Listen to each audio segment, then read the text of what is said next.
Hello everyone, welcome to GS tech. आज का हमारा टॉपिक है द गुप्ताज एम्पायर, गुप्त साम्राज्य। इससे पहले एंसेंट हिस्ट्री का कई सारे टॉपिक हो चुके हैं, सारे post Mauryan period, Jainism, Buddhism, सारे लगभग सारे टॉपिक एंसेंट के हो चुके हैं। तो आज हम लोग स्टार्ट कर रहे हैं गुप्ताज एम्पायर। एमसीक्यू क्वेश्चन है कुछ, सो कि सारे कॉम्पिटिटिव एग्जाम के लिए हेल्पफुल होंगे। प्लीज़ देखिए। स्टार्ट करते हैं फर्स्ट क्वेश्चन से। तो पहला क्वेश्चन है, इलाहाबाद परिस्थिति के बारे में निम्नलिखित में से कौन सा कथन है जो कि सही है।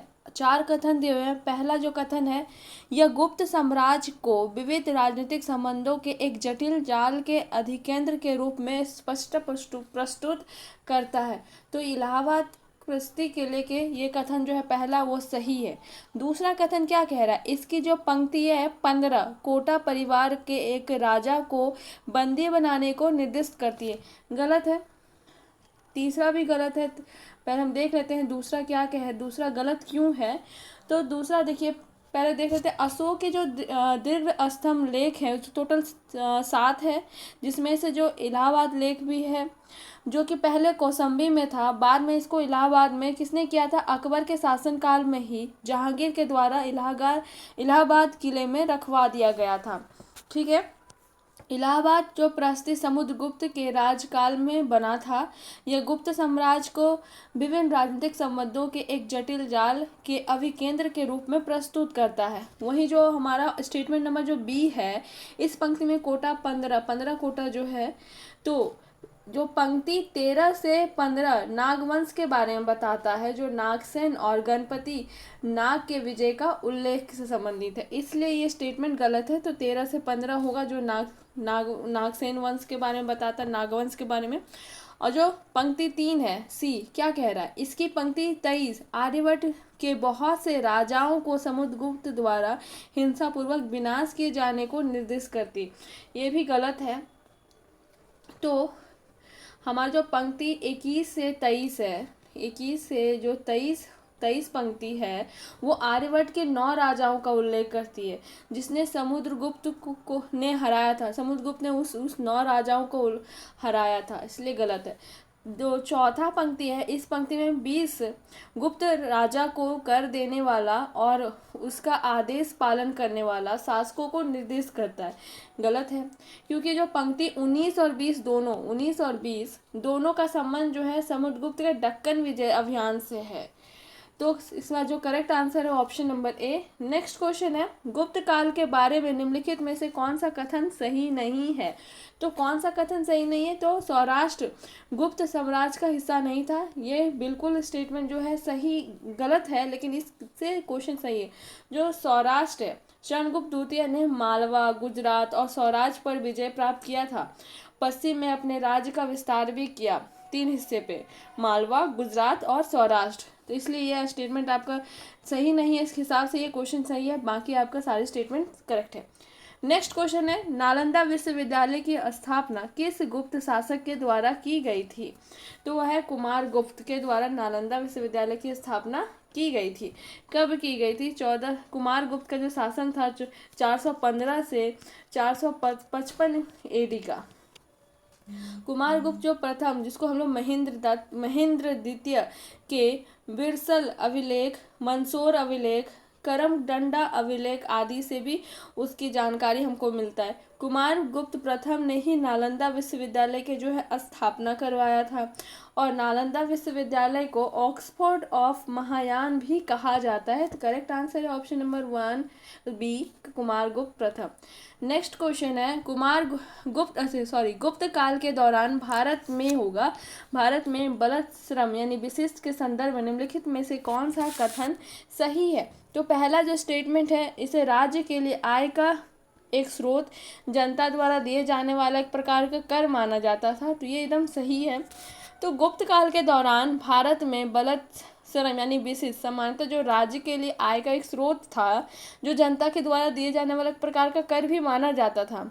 विशिष्ट के तहत जो है मजदूर, शिल्पियों और कृषकों को अनिवार्य रूप से राजा या राज्य के लिए श्रम करना होता था, जिसके एवज में उन्हें कोई भी भुगतान नहीं दिया जाता था। कोई भी श्रम का जो भुगतान होता है, पैसे होते हैं, वो नहीं दिए जाते थे।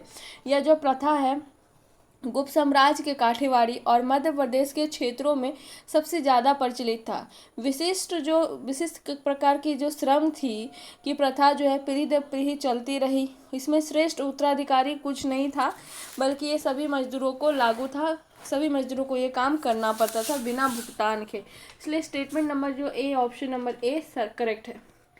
नेक्स्ट क्वेश्चन है, भारत के संस्कृति के इतिहास के संदर्भ में इतिवृत्तों, राजवंशीय इतिहासों और वीर गाथाओं को कंठस्थ करना निम्नलिखित में से किसका व्यवसाय था? तो वो है आपका मागध का। Option number D is correct. Next है, प्राचीन भारत में देश की अर्थव्यवस्था अत्यंत महत्वपूर्ण भूमिका निभाने वाली जो श्रेणी संगठन है के संदर्भ में निम्नलिखित में से कौन सा कथन सही है? आपके जो 3 स्टेटमेंट दिए हुए हैं, पहला स्टेटमेंट है प्रत्येक श्रेणी एक राज्य के एक केंद्रीय प्राधिकरण के साथ पंजीकृत होता था और प्रशासनिक स्तर पर राजा उसका मुख्य होता था। ये स्टेटमेंट गलत है, क्योंकि राजा मुख्य नहीं होता था। राजा इसका श्रेणी का मुख्य नहीं होता था। दूसरा स्टेटमेंट है श्रेणी ही वेतन, काम करने के नियमों, मानकों और कीमतों को सुनिश्चित करता था। सही है। श्रेणी का अपने सदस्यों पर न्यायिक अधिकार होता था। सही है। तो स्टेटमेंट नंबर 2 और 3 करेक्ट है। श्रेणी का अनिवार्य रूप से प्रशासनिक जो प्रमुख है वो राजा नहीं होता था। शिल्पी अपने श्रेणियों के प्रमुख के अधीन संगठित थे, जो उनके हितों का ध्यान रखता था। नेक्स्ट क्वेश्चन है, गुप्त साम्राज्य के उद्भव के संदर्भ में निम्नलिखित कथनों में से कौन सा कथन सही नहीं है? तो कौन सा कथन सही नहीं है? तो ऑप्शन नंबर जो सी है, गुप्त काल में जीन लगाम जूते का जो आविष्कार हुआ, जबकि जीन लगाम जूते का जो आविष्कार हुआ वो गुप्त काल में नहीं, कुषाण काल में हुआ। कुषाण काल में हुआ है। तो गुप्त शासकों ने जीन लगाम बटन वाले जो कोट होता है, पतलून और जूतों का जो इस्तेमाल करना जो सीखा वो कुषाणों से सीखा था। इन सब से उसने जो गतिशीलता आई और उनके जो घोड़सवारों की कार्य क्षमता में भी वृद्धि हुई। गुप्त काल में बिहार की जो अपेक्षा जो उत्तर प्रदेश का जो अधिक महत्वपूर्ण हिस्सा था, क्योंकि वहाँ पे जो है गुप्त की अधिक मुद्राएं और अभिलेख भी पाया गया। नेक्स्ट क्वेश्चन है, गुप्त साम्राज्य के उद्भव के विकास व कारणों को संदर्भ में निम्नलिखित में से कौन सा कथन सही है? तो इनके राज्य में मध्य भारत की जो उर्वर भूमि शामिल थी, जिसके कारण अच्छी उपज होती थी। सही है।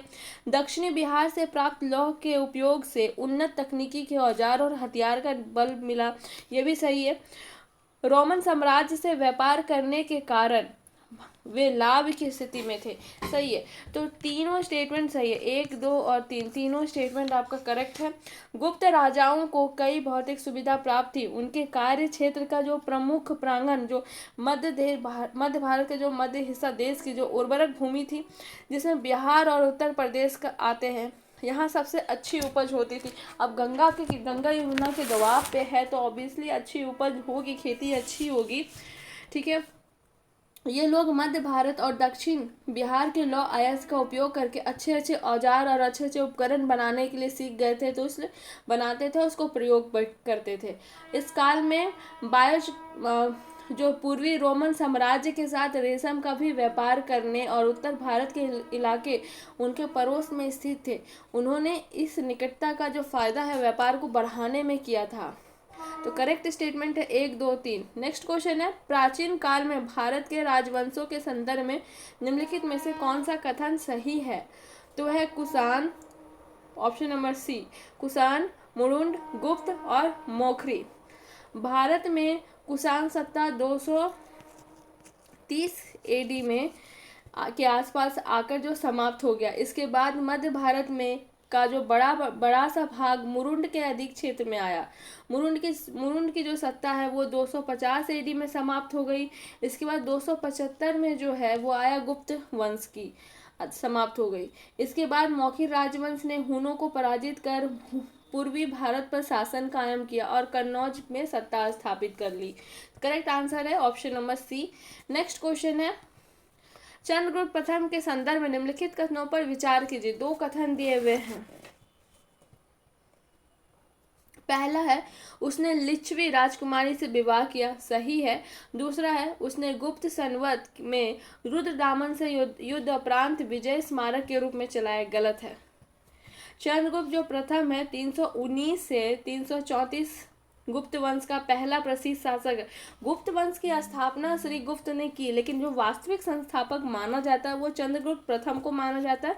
और जो इनका शासन काल है 319 से लेके 334 AD तक, चंद्रगुप्त प्रथम का, ठीक है, पहला शासक माना जाता है। उसने जो लिच्छवी की राजकुमारी से विवाह करके उसकी जो सत्ता को बल मिला, चंद्रगुप्त की सत्ता को बल मिला, उसे बढ़ाया। तो चंद्रगुप्त प्रथम जो महान शासक हुआ उसने 319 और 20 में अपने राजहरण के स्मारक के रूप में गुप्त संवत चलाया था। नेक्स्ट क्वेश्चन है समुद्रगुप्त के संदर्भ में निम्नलिखित कथनों पर विचार कीजिए।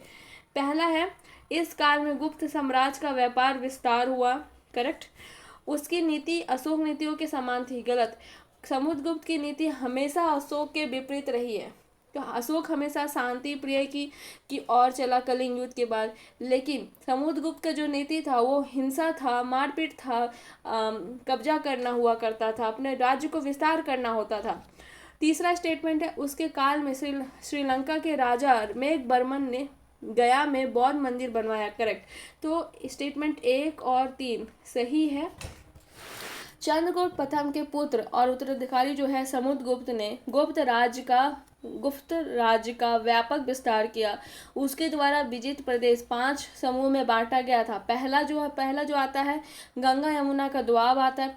दूसरा जो है पूर्वी हिमालय का क्षेत्र आता है। तीसरा जो है आपका विंध्य का क्षेत्र आता है। चौथा है जो दक्कन का एरिया आता है। और दक्षिण भारत। जो पांचवा है वो 12 शासक जो 5वें समूह में शक और हून के नाम की एरिया थी, जो कुछ अफगानिस्तान का भी क्षेत्र आता है। समुद्रगुप्त की जो नीति है कभी भी अशोक के समान नहीं थी, हमेशा विपरीत थी। जहां अशोक शांति और आक्रमण न करने की नीति पर विश्वास करता था, तो वहीं समुद्रगुप्त जो है हिंसा और विजय में आनंद प्राप्त करता था। श्रीलंका के राजा मेघवर्मन ने गया में बौद्ध का मंदिर बनवाने के लिए समुद्रगुप्त के पास गया अपना राजदूत भेजा तो अनुमति लेने के लिए, और उसने बौद्ध मंदिर बिहार के रूप में विकसित किया। तो करेक्ट आंसर है 1 और 3। नेक्स्ट क्वेश्चन नहीं है। अगर ये आपको मेरा वीडियो बहुत अच्छा लगा हो तो प्लीज़ लाइक करो, सब्सक्राइब करो और शेयर करो। Thank you very much.